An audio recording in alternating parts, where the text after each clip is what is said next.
Você sabia que agora é possível rodar seu jogo diretamente pelo navegador com a ajuda do EasyRPG? Descubra como podemos distribuir seu jogo em uma plataforma que permite jogá-lo diretamente pelo navegador, eliminando a necessidade de downloads. Com essa abordagem, os usuários poderão acessar e jogar seu projeto de maneira rápida e eficiente, sem necessidade de instalar qualquer software adicional em seus dispositivos.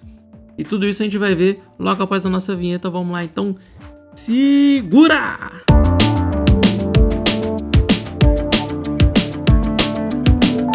Salve pessoal, Cenourão aqui com vocês. Vamos lá então, vamos aprender hoje como fazer com que o nosso jogo de 2000 e 2003 seja possível ser executado pelo navegador. E a gente vai usar a plataforma Itch como exemplo. Vocês podem usar o GameJolt, pode usar o Steam também. É possível dessa maneira também, utilizando esse método que eu vou apresentar para vocês aqui. Na verdade, não é nem método, isso aqui acho que chega a ser tão simples que não vou dizer nem que é técnica, método, não, porque tá escrito aqui na página que eu já vou mostrar para vocês. É só acompanhar que não tem erro. Bom, então vamos abordar algumas vantagens e desvantagens desse esquema, né? Então a primeira coisa, a primeira vantagem é que a pessoa não vai precisar baixar o seu projeto para poder jogar. Já que vai estar lá na página do Itch, na hora que a pessoa abrir a tua página do Itch, já vai aparecer o seu jogo ali bonitinho, tá? E feito isso, a pessoa pode jogar direto na página, certo? E também tem essa questão da portabilidade, que você vai poder jogar pelo celular, em computadores que não são Windows, né? Porque até então, até um tempo atrás, era um sonho quase distante de você conseguir fazer portabilidade em jogo de RPG Maker 2000 e 2003, já que ele é um executável, né, um arquivo PE que só roda em sistemas operacionais Windows. Então não tinha como imaginar a possibilidade de poder jogar algum jogo de 2000 e 2003 pela internet. Mas graças ao EasyRPG isso é possível agora, né? Então isso é bem legal. E a desvantagem é que isso pode, por exemplo, a gente sabe que quando a gente está na internet, né, em navegadores, pode acontecer alguma limitação, desde a internet da conexão do usuário, né, a velocidade da conexão do usuário, até as limitações do servidor na qual a página está hospedada. Então, por conta dessas limitações, às vezes alguns recursos podem demorar um pouco para carregar, até porque alguns recursos podem ser um pouco mais pesados, inclusive MP3, vídeos, né, eles podem demorar um pouco para carregar. Tanto que quando você vai assistir um vídeo no YouTube, o vídeo inteiro não é carregado de imediato. Ele vai carregando aos poucos, né? O YouTube ele faz um esqueminha que ele separa em vários pedaços o arquivo de vídeo, ele vai enviando esses pedaços para o usuário. E aí dá a impressão de que ele está sendo executado instantaneamente, né? Sendo que na verdade estão sendo enviados pedaços do vídeo aos poucos através de requisições assíncronas, né? Mas se fosse para carregar um vídeo inteiro, a gente ia ter que esperar, dependendo se a pessoa tiver uma internet rápida, às vezes a pessoa espera, sei lá, uns 5 minutos para poder assistir um vídeo. Mas para quem já tem uma conexão um pouco mais lenta, às vezes pode demorar isso aí, talvez, sei lá, um dia inteiro para assistir um vídeo de, sei lá, às vezes deu 2 GB de vídeo, né? Depende, ainda mais esses vídeos 4K, 1080 que são bem pesados.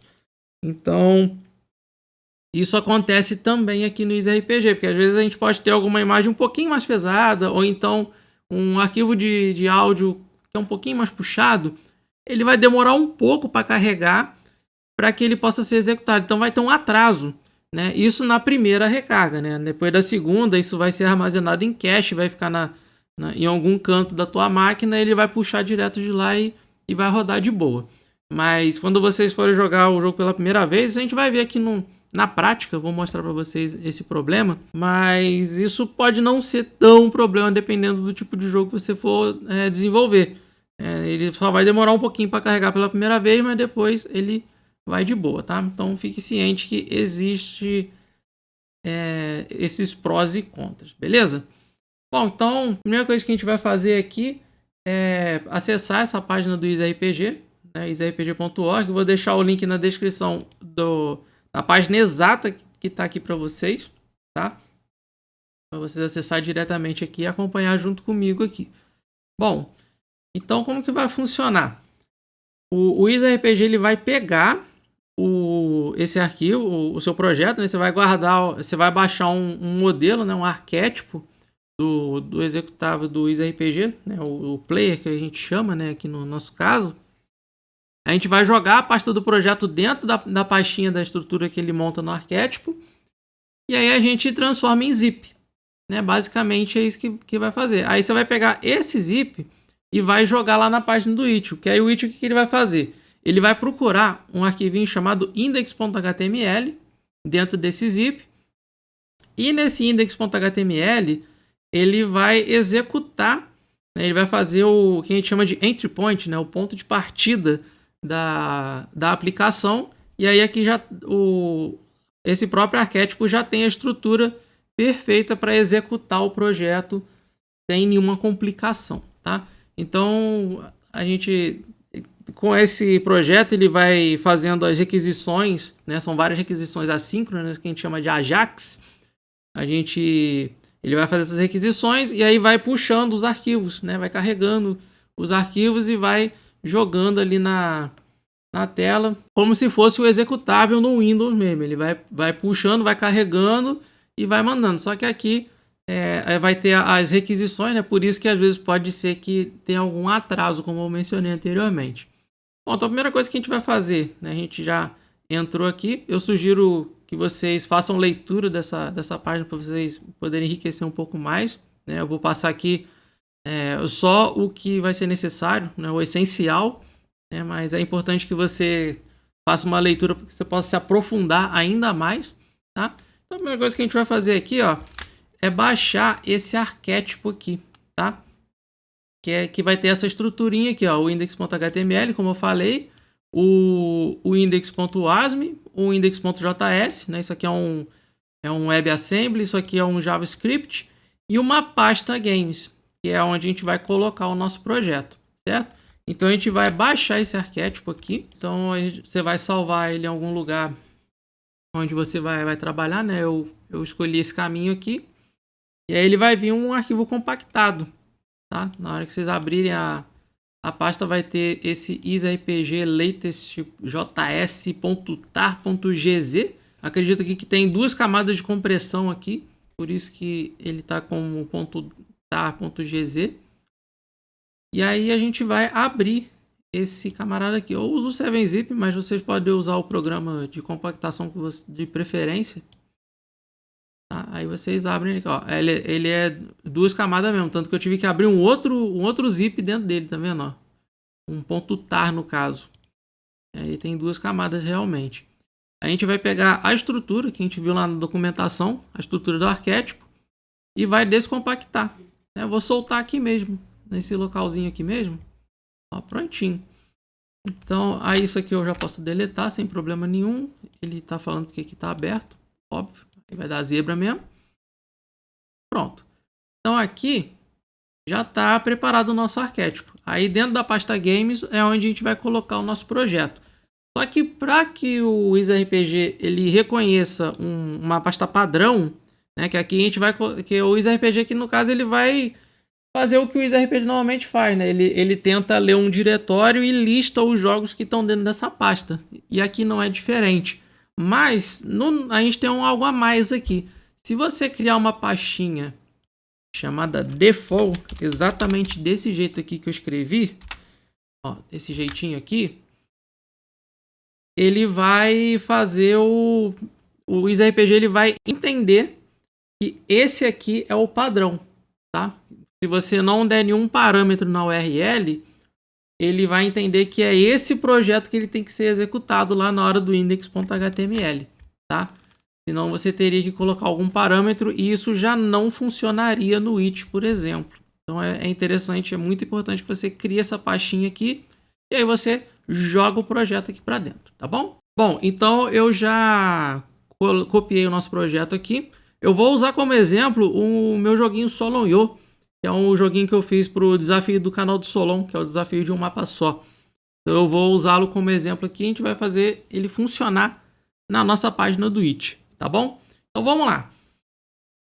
Essa aqui é a estrutura do projeto, é o projeto normal, do jeitinho que tá, dentro da pasta default. Então o que acontece?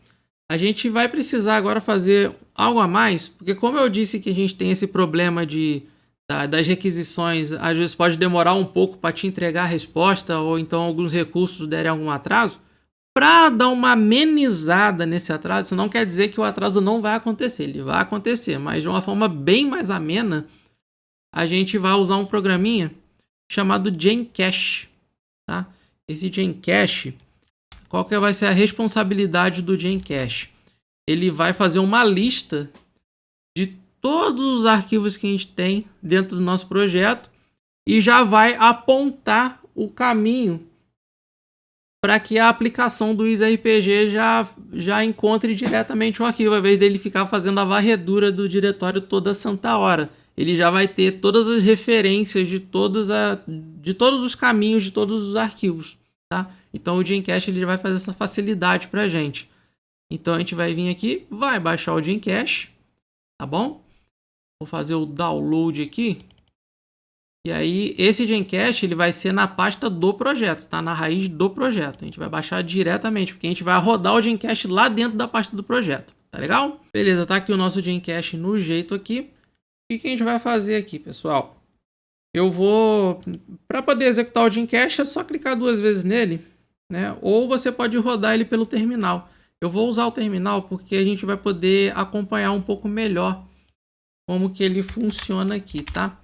Então eu vou abrir o nosso CMD. Eu vou usar até o do Windows, que eu uso por padrão do Linux. Só para a gente entender como que ele faz aqui, tá? Então eu vou precisar ir para o projeto, né? Lá na pasta do projeto. E aí se eu executar, né, a gente pode até ver que tem um Gencache aqui, ó. Cadê? Aí ele aqui, ó. Tá aqui, ó. Então o Gencache está aqui. Então quando a gente executar o Gencache, olha só, aí ele te dá um feedback aqui na linha de comando, né? Fala, ó, o cache do JSON já foi escrito em index.json. Tanto que se a gente for lá, ele criou realmente um index.json, que é um arquivo de notação JavaScript, né? De objeto JavaScript. Então aqui ele vai cachear praticamente todos os nossos projetos que a gente precisar. Por exemplo, a gente tem aqui o char7, né? Eu tenho um char7 empty.png, que é para representar um espaço vazio que a gente usou para driblar aquele problema do barco carregando, né? Que como a gente não tá usando, a gente só tá usando pictures, né? Então a gente precisa ter pelo menos um char7 vazio ali para poder substituir os arquivos do barco, do navio e do avião, que senão o nosso jogo ele crasha na hora de carregar, tá? Então, na hora que ele for procurar, né? Aí ele vai pegar lá carregar o char7 do evento tal. Aí ele vai procurar um arquivinho chamado empty. Aí o que ele vai fazer? Ele já sabe que tem um diretório na pasta char7 com um arquivo chamado empty.png. Então ele já vai direto ali, char7 para empty.png. Ele não vai ficar varrendo o diretório inteiro para achar esse cara. Ele já sabe, o Gencache já deixou tudo guardadinho aqui. Inclusive até o próprio Gencache está incluso aqui. Isso não é problema nenhum, tá? Depois você pode até apagar, né, essa daqui, ó, do Gencache até a vírgula. Não vai dar em nada não, mas também não vai atrapalhar se você deixar ele aqui não, tá? Então ele deixa algumas informações, alguns metadados e tal. E aí tá tranquilo, né? Ele vai deixar tudo guardadinho aqui em cache, no JSON mesmo.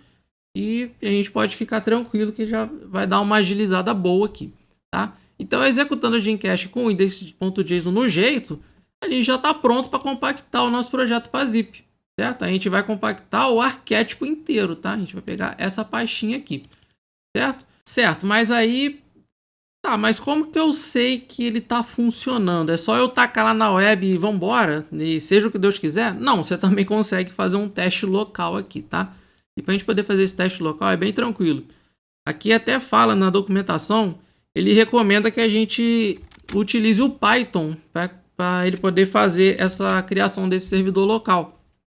Tranquilo, não tem problema nenhum, tá? Vocês podem seguir os passos aqui e usar o Python, só instalar o Python na máquina de vocês e rodar esse comandinho aqui, ó, python-m http.server, que ele já vai escutar na porta 8080 do localhost. Pronto, só você digitar aqui, pronto, acabou. Beleza, então vamos lá, vamos criar esse servidor. Eu vou usar o PHP porque eu já estou mais familiarizado, eu já trabalho com ele, tá? Então o que a gente vai fazer? A gente vai subir 2 níveis, né? A gente vai voltar lá para a raiz do arquétipo.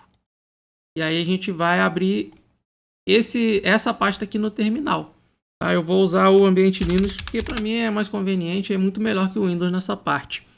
Então eu vou usar o PHP. Se vocês quiserem também usar, é só vocês virem aqui, ó. Primeira coisa que a gente vai fazer é dar uma atualizada nos pacotes. Isso aqui é uma boa prática aqui no Linux antes da gente instalar ou atualizar algum pacote, tá bom? E aí a gente de fato vai fazer a instalação do PHP, tá? Então ele já... Aqui para mim não vai acontecer muita coisa porque eu já tenho instalado, mas no caso de vocês ele vai instalar, tanto que se eu botar aqui, ó, php-v, ele vai falar, ele já vai me entregar aqui, tá instalado na versão 8.2. Ele já está no 8.3, mas o 8.2 já vai resolver tranquilamente o nosso caso aqui, tá? Então vamos lá. Então o que eu vou fazer aqui é fazer um comandinho php, -s maiúsculo, localhost na porta 8080 e pronto, já está inicializado o nosso servidor local. Então a gente vai abrir aqui pelo navegador e se eu clicar aqui no localhost 8080, você vai ver que tá aí, ó, tá funcionando.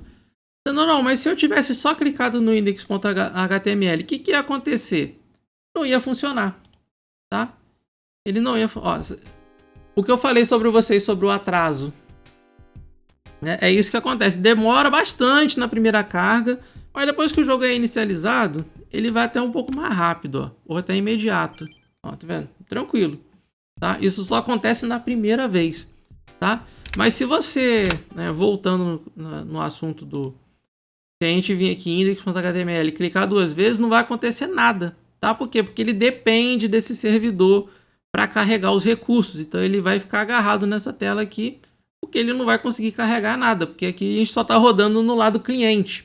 E o EasyRPG, ele precisa do lado do servidor também para funcionar, tá bom? Então isso a gente pode perceber claramente, né, nessas respostas aqui. Cada linha aqui que o PHP gera é uma resposta que o servidor entrega para a gente, tá? Então aqui, ó, ele aceitou a requisição primeiro, né?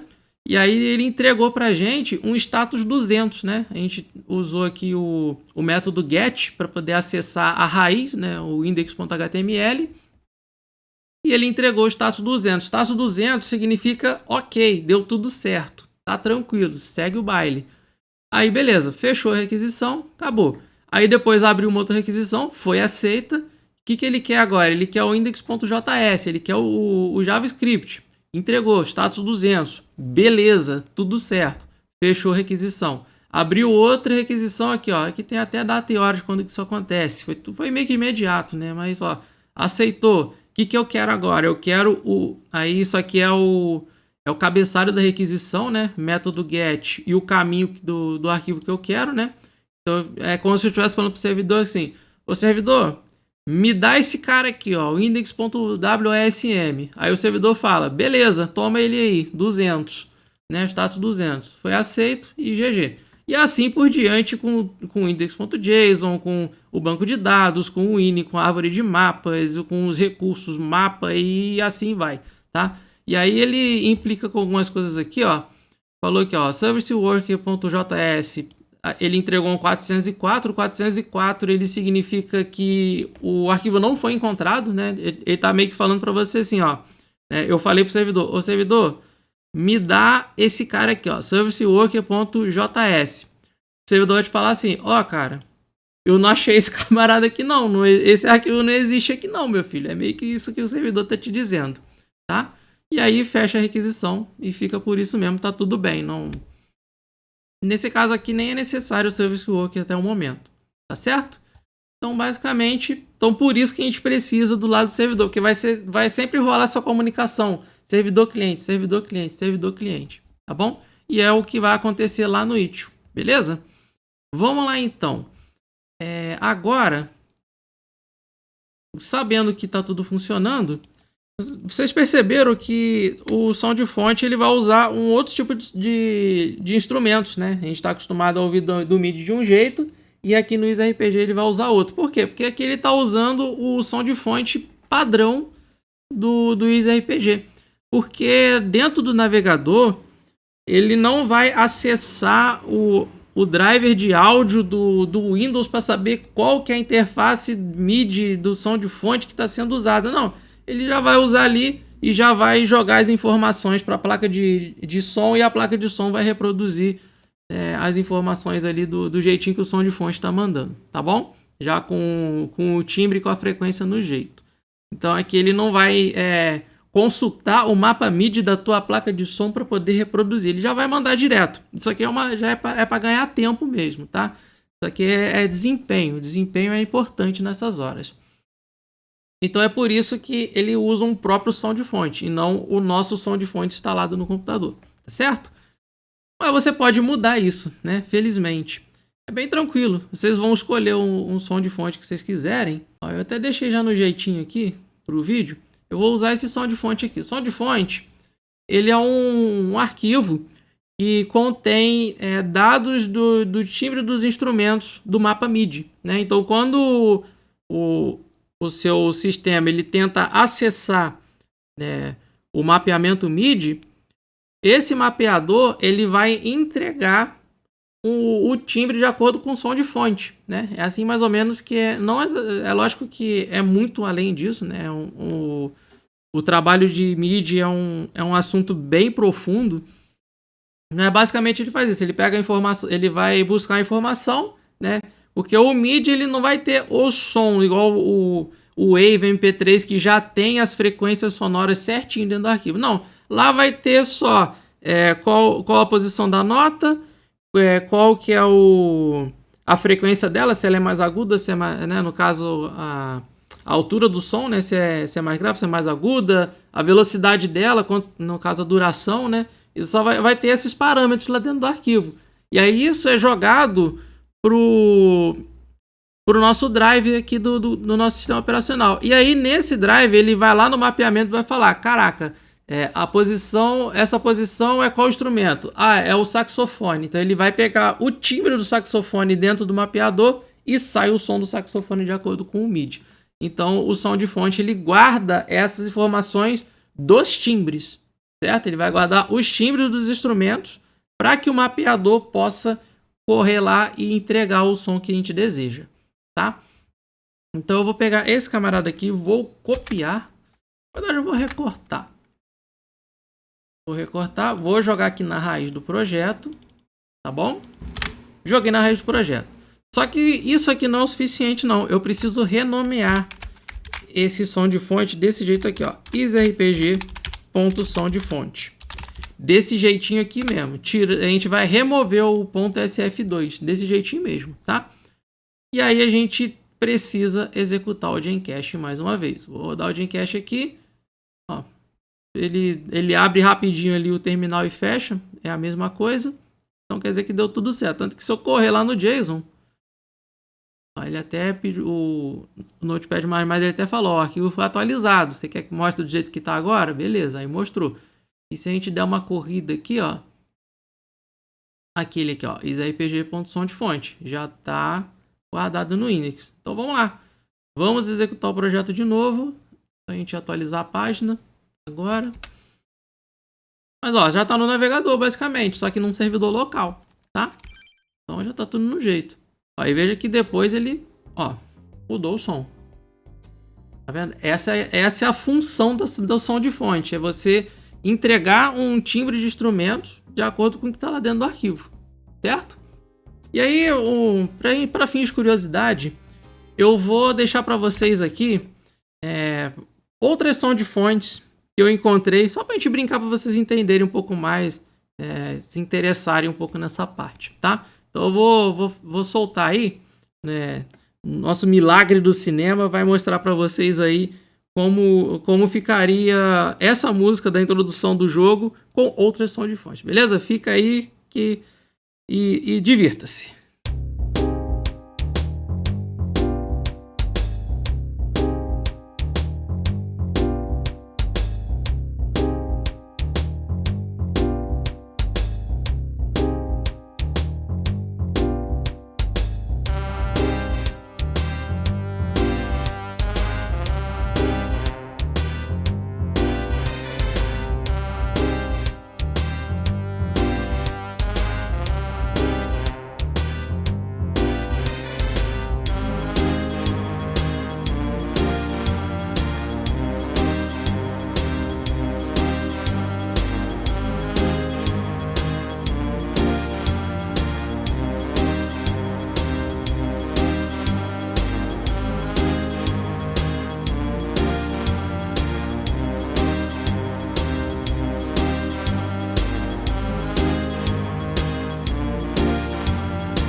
Pronto, pessoal, nosso projeto já está no jeito. A gente já pode mandar o Gencast para a vala, para a gente ganhar um pouquinho mais de espaço.